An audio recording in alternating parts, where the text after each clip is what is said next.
Hello guys, welcome back. നെറ്റ്ഫ്ലിക്സിലെ ഒരു വൻ പരാജയമാണ് ഇപ്പോൾ ബാഡ് ഇൻഫ്ലുവൻസ്. ഒരു സിനിമയാണ്. 1 മണിക്കൂറും 50 മിനിറ്റോളം ലെങ്ത്തുള്ളൊരു സിനിമ. ഈ 1 മണിക്കൂർ 50 മിനിറ്റ് ഒരു നിമിഷം പോലും നമുക്ക് എൻ്റർടൈൻമെൻറ്റായിട്ട് തോന്നുന്ന ഒരു സംഭവമില്ല. ക്വാളിറ്റി മാത്രം കൊണ്ട് കാര്യമില്ലല്ലോ. നെറ്റ്ഫ്ലിക്സിനോട് എനിക്ക് പറയാനുള്ള കാര്യം ഇത് മാത്രമാണ്. ക്വാളിറ്റി മാത്രം കൊണ്ട് ഒരു കാര്യമില്ല. നല്ല രസകരമായിട്ടുള്ള കണ്ടൻറ്റുകളിലൂടെ കൊണ്ടുവരിക. ഒരുപാട് പടങ്ങളെ ചേർത്ത് വെച്ച ഒരു പക്കാ പരാജയമാണ് ബാഡ് ഇൻഫ്ലുവൻസ്. പേഴ്സണലായിട്ട് എനിക്ക് പറയാനുള്ളത്. അപ്പോൾ ഒരു വലിയ ധനികയായിട്ടുള്ള ഒരാൾക്ക്, ഒരു കുടുംബത്തിലുള്ള ഒരാൾക്ക് സെക്യൂരിറ്റി ആയിട്ടെന്ന് വേണമെങ്കിൽ നമുക്ക് പറയാം, ഒരു ആൾ ഹയർ ചെയ്ത് നമ്മുടെ നായകൻ വരികയാണ്. സോ പിന്നെ ഉണ്ടാകുന്ന സംഭവങ്ങളൊക്കെയാണ് സിനിമയുടെ പ്ലോട്ട്.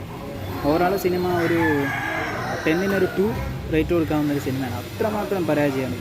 ഭയങ്കരമായിട്ട് നമ്മൾ ഇറിറ്റേറ്റ് ചെയ്യിപ്പിക്കുന്ന ഒരു ഭയങ്കരമായിട്ടുള്ള ബോറിങ് പടമാണ് ബാഡ് ഇൻഫ്ലുവൻസ്. അതിൽ കൂടുതൽ ഒന്നും പറയാനില്ല. അത്രമാത്രം മോശം.